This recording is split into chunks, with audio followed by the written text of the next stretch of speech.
ಓಂ ಸಾಯಿರಾಮ್. ಶುಭೋದಯ ನನ್ನ ಮಗುವೆ. ನೀನು ಸೇವೆಯನ್ನು, ಪ್ರೀತಿಯನ್ನು, ಕರುಣೆಯನ್ನು ನಿನ್ನ ಆದ್ಯತೆಯಾಗಿ, ನಿನ್ನ ಉದ್ದೇಶವಾಗಿಸಿಕೋ. ನಿನಗೆ ಬೇಕಾದ ಎಲ್ಲವೂ ತಾನಾಗೇ ನಿನ್ನ ಬಳಿ ಬರುತ್ತದೆ. ನಿನ್ನ ತಾಳ್ಮೆಗೆ ನಿನಗೆ ಫಲ ಸಿಕ್ಕೇ ಸಿಗುತ್ತದೆ.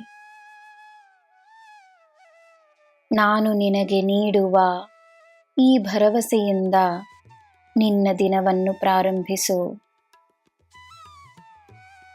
ಒಂದೇ ಕಾರ್ಯಕ್ಕೆ ನಿನ್ನ ಸಂಪೂರ್ಣವಾದ ಗಮನವನ್ನು ನೀಡಿದರೆ ಎಲ್ಲ ಸುಲಭವಾಗುತ್ತದೆ.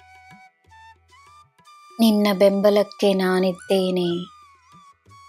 ನಿನ್ನ ದಿನ ಶುಭವಾಗಿರಲಿ. ಸರ್ವಂ ಸಾಯಿಮಯಂ. ಜೈ ಸಾಯಿರಾಮ್.